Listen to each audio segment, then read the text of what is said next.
Hi friends, this is current affairs newspaper analysis 16/9/2021. This is a Hindu newspaper analysis. So what is that newspaper? Is the lifeline for telecos as government office offers a 4-year moratorium on dues. So what is meant by it is that reforms include redefinition of AGR concept, 100% FDI under automatic route. So the cabinet on Wednesday approved several measures to extend a lifeline to cash strapped telecom security, including a redefinition of the much litigated concept of adjusted gross revenue. AGR means adjusted gross revenue. To exclude non-telecom revenue and a 4-year moratorium on players dues to the government. Telecom Minister Ashwini Vaishnav said the government was keen on ensuring that there were more players in the sector and consumers retained choices when asked about the fears of a duopoly emerging with just two major telecom players, Bharti Airtel and Reliance Jio. So this is happened over there. In all, Mr. Vaishnav announced 9 structural reforms and 5 procedural reforms for the sector, including a fixed calendar for spectrum auctions with an extended tenure of 30 years for future spectrum all allocations and a mechanism to surrender and share spectrum. Foreign direct investment FDI in the sector is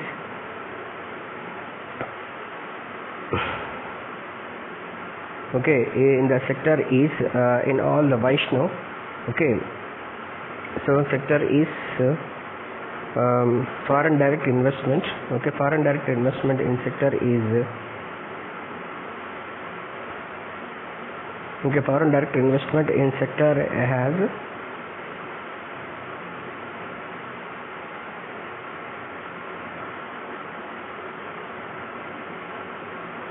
foreign direct investment sector has also been allowed up to 100% under the automatic route from the existing limit of 49%.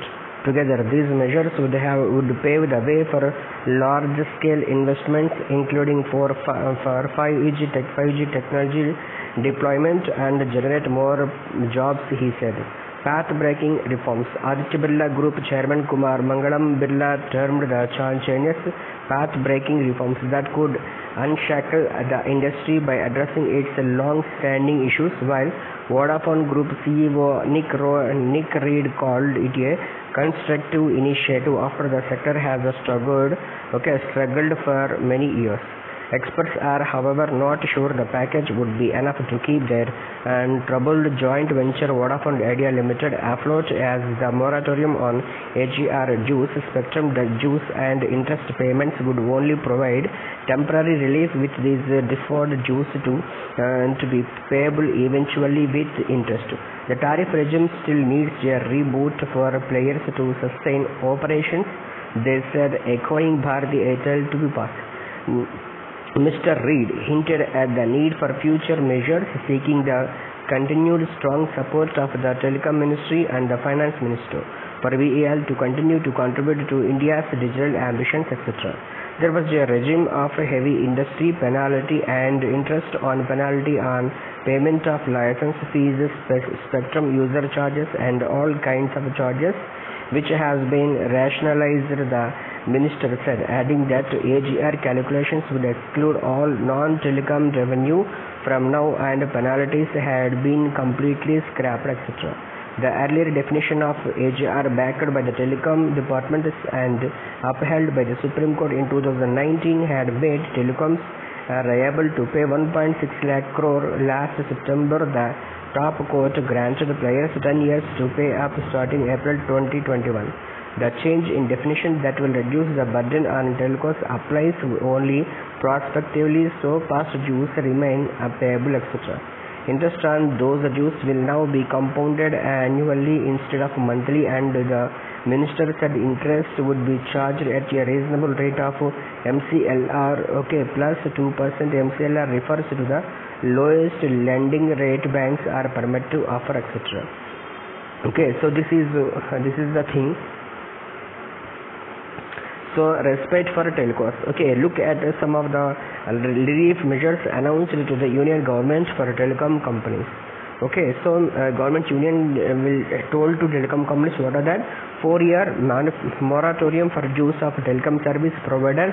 However, they will have to pay interest only, and 100% for direct investment through automatic route in the sector from the existing limit of 49%. For customers shifting from prepaid to postpaid and vice versa will not require fresh KYC, etc. Spectrum auctions to be normally held in the last quarter of every financial year.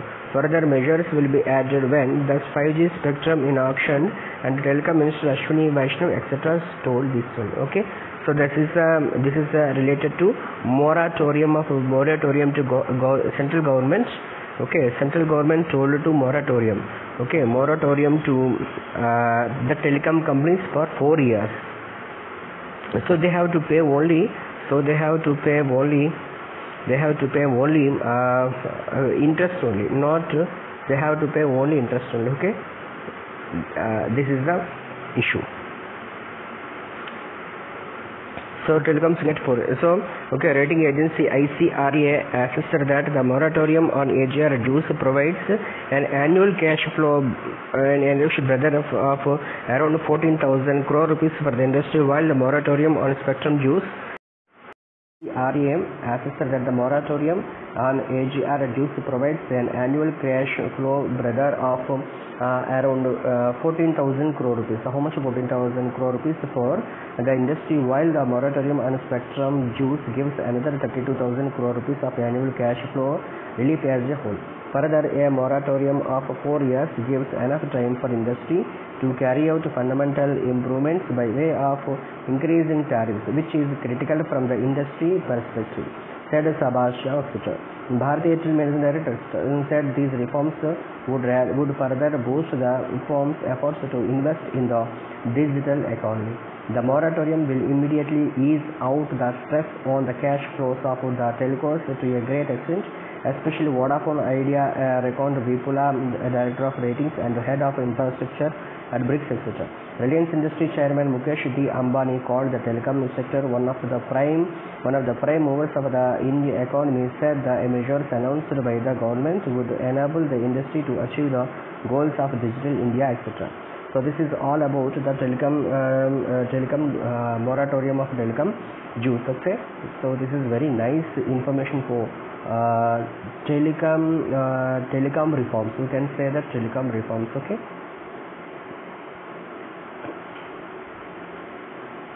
So this is next article is that Supreme Court gives center in 2 weeks to fill all tribunal vacancies. Supreme Court gives center. Okay, Supreme Court gives center 2 weeks to fill all tribunal vacancies.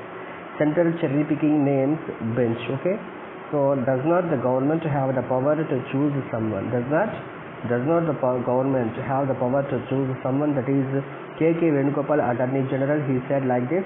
And what is the sanctity of the search selection committees if they cannot guarantee appointments? Okay, so this is Mr. Sir N.V. Ramana, Chief Justice of India. He said like this. So the Supreme Court on Wednesday accused the central government of cherry picking names for appointments to tribunals going under backlogs and left almost defunct by long pending vacancies, etc. A special bench of Chief Justice N.V. Ramana, Chief Justice of India N.V. Ramana and Justices D.Y. Chandrachud and L. Nageswar Rao held its hand on initiating contempt proceedings against the government and allowed the latter 2 weeks to make appointments to all the tribunals.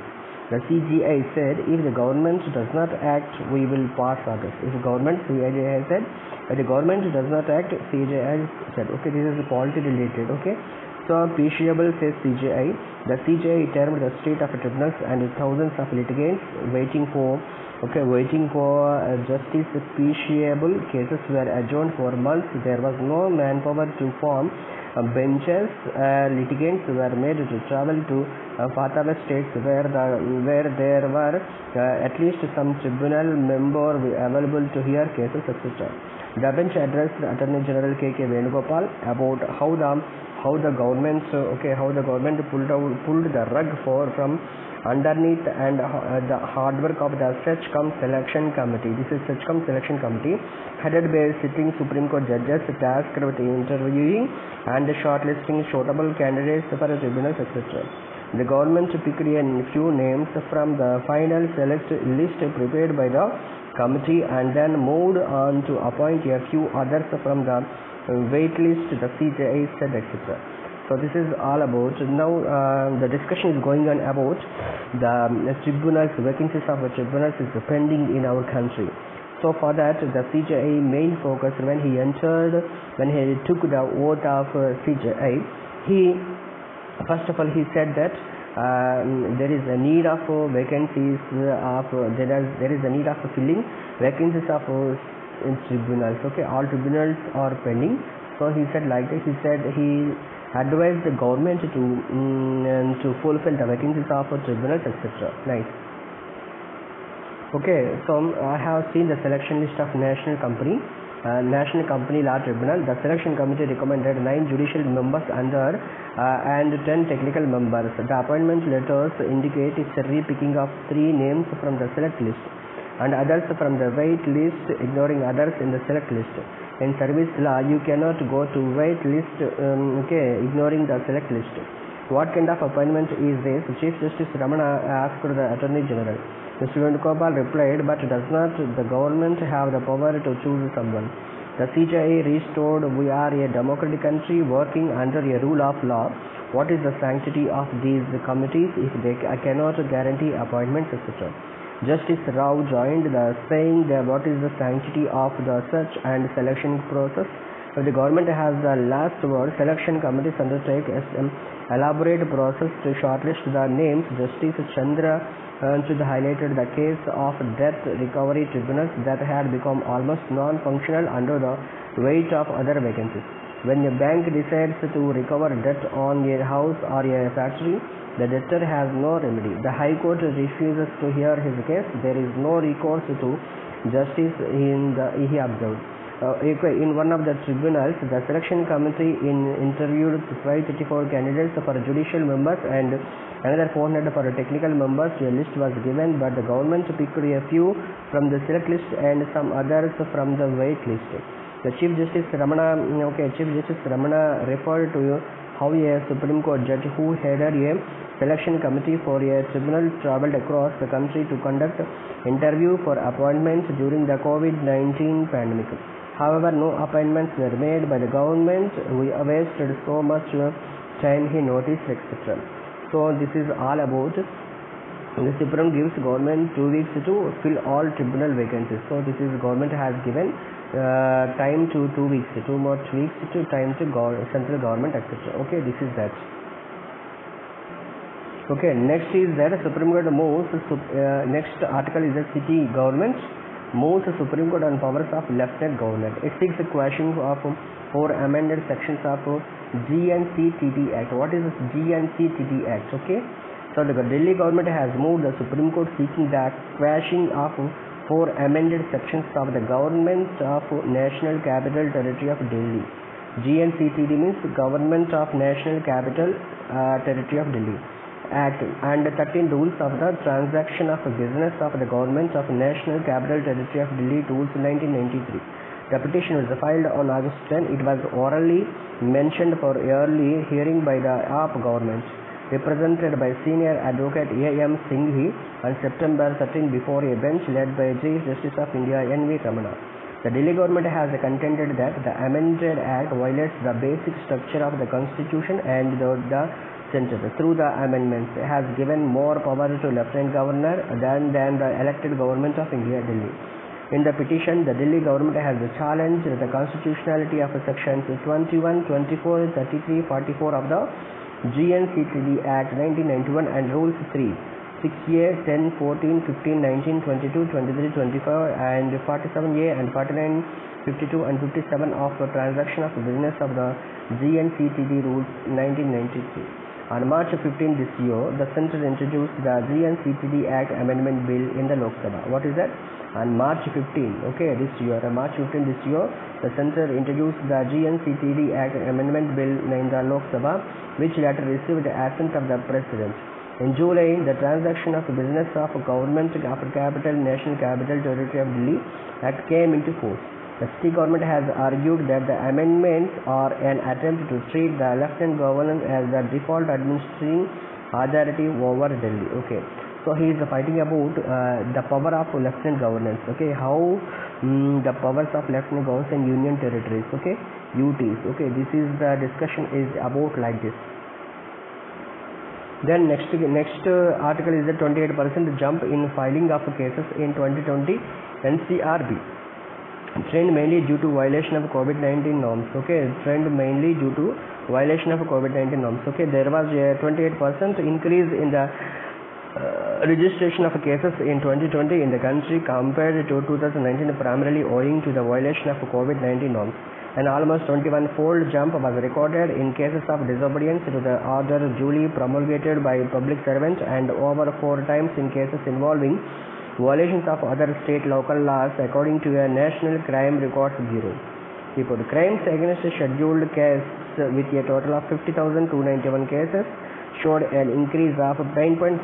Simple Hut with 32.9%, 16,543 formed the largest chunk, followed by cases under the SC/ST Prevention of Atrocities Act with 8.5%, 4,223, and cases under criminal intimidation with 7.5%, 3,788. The report said in all 80,272 cases were instituted for offences against the scheduled tribe communities, an increase of 9.3% over 2019. Simple Hut 2,247 accounted for 27.2%, followed up by rape with 13.7% and assault on women with intent to outrage their modesty with 10.7%. Dip in sedition cases. The cases of sedition declined from 93 in 2019 to 73 last year, with Manipur reporting 15, Assam 12, and Karnataka 8, Uttar Pradesh 7, Haryana 6, Delhi 5, and Kashmir 2. A total of 66,285 Nisab's crimes, comprising more than 42.54 lakh Indian Penal Code offences and over 23.46 lakh special and local laws crimes were registered in 2020, the report noted. Effectively, there was a decrease in registration of traditional crime by about 2 lakh cases. It shows an increase of 40,045,127 in registration of cases over 2019, 15,56,158 cases. The crime rate registered per lakh population has increased from 385.5 in 2019 to 87.8 in 2020, the report disclosed, etc.